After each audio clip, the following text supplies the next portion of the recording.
Hassan, and welcome back to another video here at Most Amazing Top 10. This video legit makes me so happy. I can't wait to go on like a 10-minute ride of nostalgia right now, except it's not gonna be nostalgia. It's just gonna be, you know, all my kid dreams and hopes just getting crushed by the theories I'm about to throw out into this video, but it's okay. Before I start, can I just preface this with the fact I love Cartoon Network and no one can ever convince me otherwise? Thank you and good night. So this is the top 10 scary Cartoon Network theories. Starting us off at number 10 is the Afterlife Cul-de-sac. So what is the only show on Cartoon Network set in a cul-de-sac? Ed, Edd and Eddy. Double D was my favorite, let me just put it out. Ed and Eddy has made me always want to live in a cul-de-sac. Like, I just felt like I could really have an Ed and Eddy kind of vibe here, bro. Out there, he deserved more lines and appreciation, I'm just saying. Anyway, this theory is actually wild. It claims the kids who lived in the cul-de-sac are actually... That reminded me, bro. I got a whooping for like the dumbest thing one time. Alright, so while I did live in a cul-de-sac, it was like these kids I used to hang out with, Alex and his little brother, and this white kid, like, on the other side of the cul-de-sac. One day, bro, he invited me over to play games, right? So we was in the crib playing games. It was a mad long time. I didn't even know, cause like, you know what I'm saying, as a kid, I ain't had no like concept of like time, you know what I'm saying, paying attention to it. Phones did not exist at this time, you know what I'm saying, cell phones didn't exist, you know. Boom. So we over there playing the hunting game and stuff, right? My dad knocks on the door. His mom comes in, he's like, your dad's here. I'm like, boom, okay, boom. We get to home, I'm like, everything cool in my head. It's like, you know, I'm getting my ass beat. Fuck. From having fun, you know what I'm saying, with a new friend, to getting my ass whooped. I got my ass whooped so bad, I'm like, I gotta pee, bro. You know how long I was sitting there, bro, crib playing the game, just having fun, just talking and stuff, right?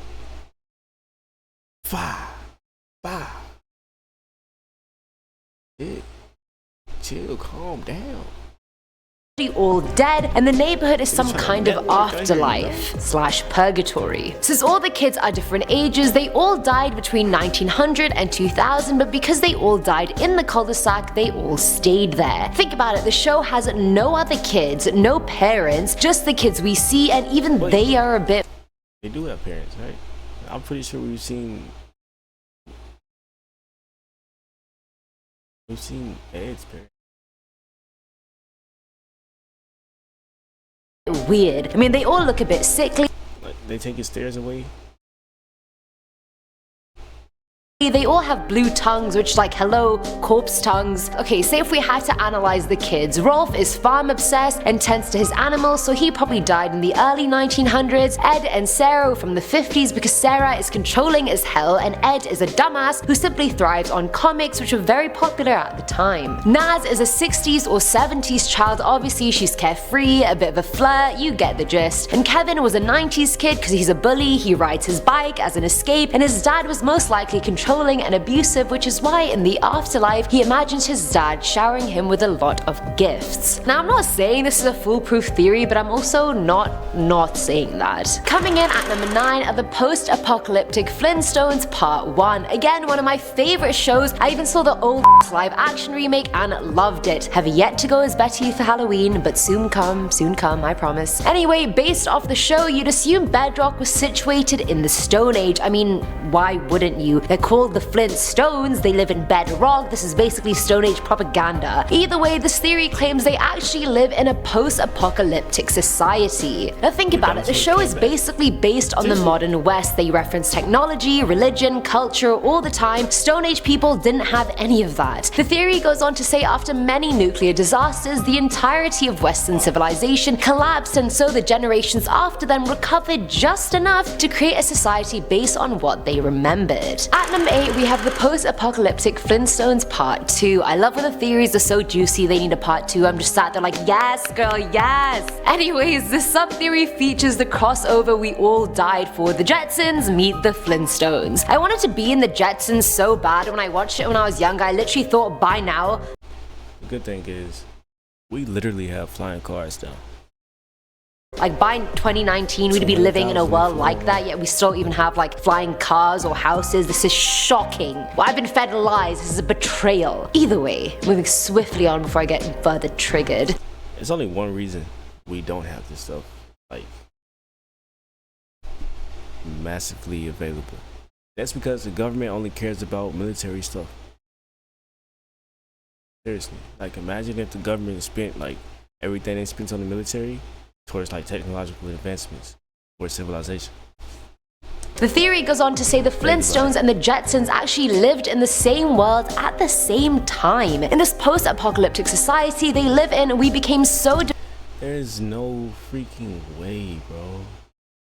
divided that one group live in a super advanced society, whereas another group is barely hanging on the edges of technology. All the talking animals living with the Flintstones are synthetic creations. I mean, all the real animals have been extinct for 5 ever, and no one acknowledges how stupid it is for them to talk to things that didn't even exist with early humans. But, you know, that's none of my business. Filling our number 7 slot is Scooby-Dooby Depression. I literally bought all the extra Scooby-Doo long episode movie things as a kid, and I can't tell you how many times I've watched both live action movies. That is my shit. But either way, from their slang, all the flowers on the mystery machine, even the gang's clothing, you can tell the show was set in the 60s. And the theory claims that it was set during one of the worst economic depressions ever. And if you think about it long enough, it actually makes a lot of sense. I mean, in the show, everything is either falling apart or abandoned. Hotels are empty, theme parks are ruined, every villain they catch is actually someone who would normally be respected, you know, like a teacher or a scientist or a historian, but they've just fallen on hard times and have just turned to petty crime in this dark period of life. And no, I definitely didn't forget about the gang. You'd think they were just hippies out looking for adventure, but really... Think about it.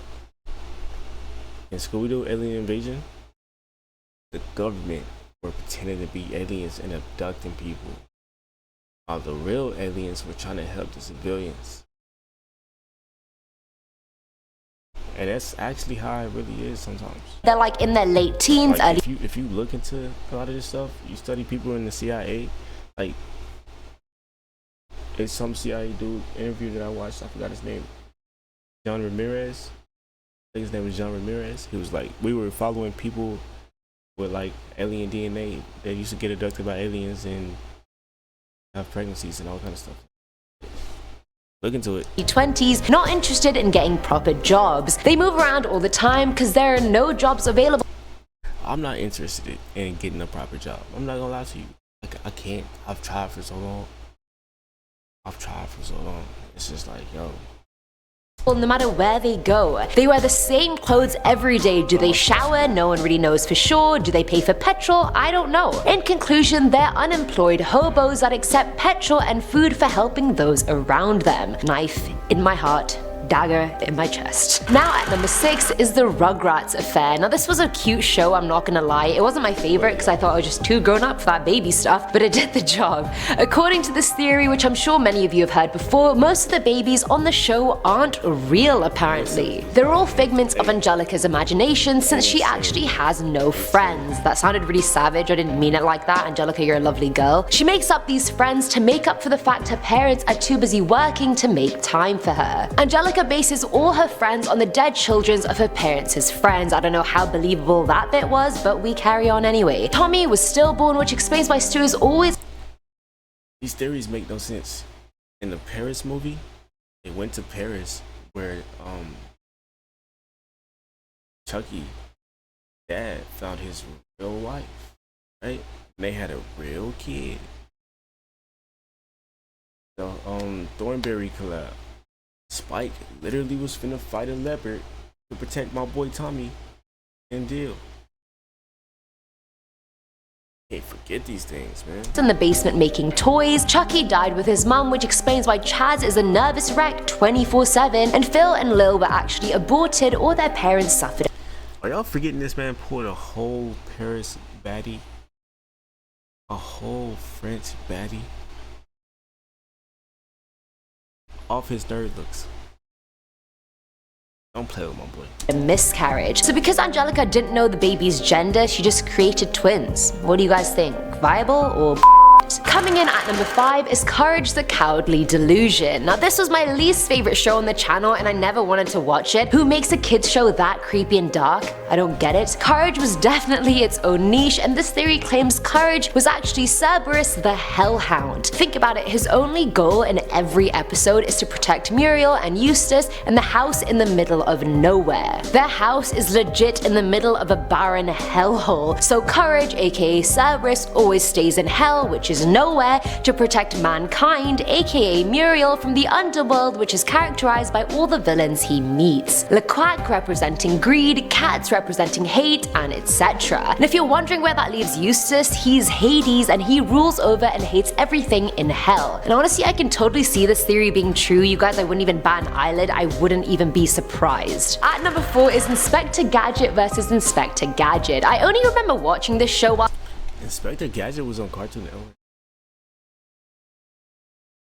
having breakfast and getting ready for primary school in the morning. Like, I don't recall it ever being on in the evening. Is that just me? Let me know. Either way, Inspector Gadget was always up against his arch nemesis, Dr. Claw, but we never got to see his face. It's like Miss Bellum in the Powerpuff Girls, like, that fat, I know she's gonna be hot, just show me her. Sorry, got sidetracked, but you know, when she's slim thick, she's slim thick, you know? Either way, this theory claims there's a very specific reason we never get to see Dr. Claw, because he is the original Inspector Gadget. Gasp. The original Inspector Gadget was actually a cop who died on the job, but he was the police force's best guy and they couldn't bear to part with him. So they built a robot that acted and looked exactly like him, but there was one problem. The guy never actually died, he survived, and when he saw that he was replaced with a robot, he became bitter and turned into the notorious Dr. Claw. I mean, it explains why they're never in the same place at the same time, so you never know. Filling at number 3 slot is Samurai Utonium. I can proudly say I think I've seen nearly all the Powerpuff Girls episodes, and thankfully I tried to avoid Samurai Jack as much as possible, but I heard they rebooted it a few years ago. Hope that's good. But can we just acknowledge the fact that Jack is literally Professor Utonium but with a man bun and a katana? Like, this theory claims that Jack and Professor Utonium are the same person, and that during his final showdown with Aku, Jack and him are launched into a time portal that Aku himself created. By using all his dark power, Aku gets turned into a Samurai Jack and the Powerpuff Girls' dad are related. Samurai Jack is Powerpuff Girls' dad and sister. Real fact. Liquid version of himself, which translates to Chemical X in a new world and time period that Jack, aka Professor Utonium, now lives in. Jack/Utonium dedicates his life to studying Chemical X and eventually makes good use of Aku by creating the girls. So he was evil, but the girls combat that, so it just really comes full circle, doesn't it? Now at number 2 is Foster's Home for Imaginary Blank Part 1. I absolutely loved Foster's Home for Imaginary Friends. It was so cute and funny and refreshing, and all the little imaginary friends were just little gems. Either way, the premise of the show is that kids have imaginary friends that everyone can see and we all just kind of coexist. When kids outgrow their imaginary friends, they give them to Foster's Home, created by Madam Foster. It gives the imaginary friends shelter and the option to get adopted by new kids. Now, Madam Foster runs the house with her granddaughter Frankie and her own imaginary friend Mr. Harriman. This theory argues that Madam Foster isn't real. She died due to old age and Frankie was heartbroken and just couldn't get over the loss. So she probably imagined Madam Foster so no one would find out at the home because she was so dearly loved. I mean, this honestly explains why Madam Foster is always so childlike and energetic despite being ancient. It also ties in with why Frankie just can't move on from her life at Foster's because the home is actually hers. Finally, at number 1 is Foster's Home for Imaginary Blank Part 2. The juiciness of the theory continues, but the twist here is that Frankie is actually the imaginary friend, not Madam Foster. The other side of this theory argues Frankie is just a younger version of Madam Foster. They're even wearing the same thing. Madam Foster imagined up Frankie because if it was up to her, she would have been a lot younger when managing the home, but she's just too old for it now. Think about it, Frankie never has imaginary friends of her own, she doesn't even want one. She acts human, but she's most likely not. And it also explains why she's so happy staying at the home looking after everyone instead of going to college or something, for example. Both are completely plausible. Who do you think is imaginary, Madam? Nobody wants to go to college. Education should be free. Foster or Frankie? And that's all for You know what I think? I think Education should continue past school until we die, because things are always changing. People go to school, learn things, and those things change, and they go and continue their entire life thinking those things that they learned in school were true. And that's crazy to me, you know? Today's video, guys. What always other be cartoon learning. theories do you want to see? I mean, this was a quick pan over a bunch of them, but let me know if you want to see some specific ones. And also tell me what your favorite cartoon was or is. I'd love to know. As always, I'm Eamon Hassan, and I can't read the comments at the end of videos because I talk way too much anyway, and they end up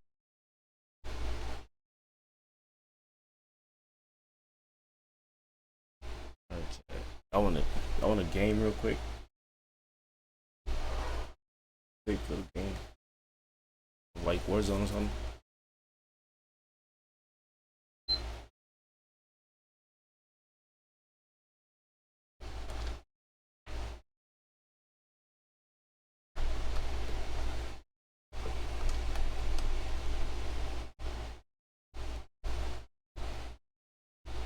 Let's do it. And I'm off stream. I'll probably be back tomorrow. Or I might stream all day tomorrow. A 12-hour stream, or 4-hour stream.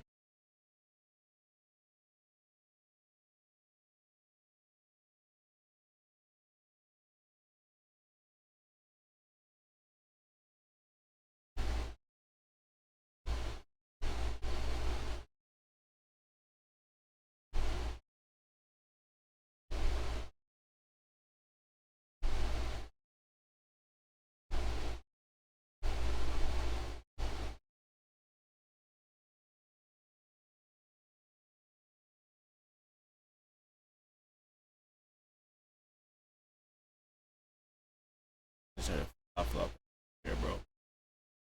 Like 2:48 in the morning. 2:48 a.m. It's offline. That's just crazy.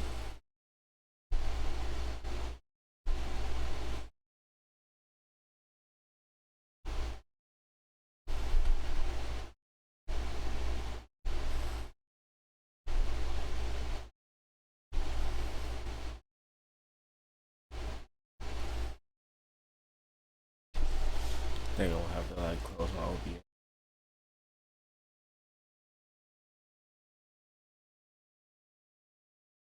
Alright, y'all.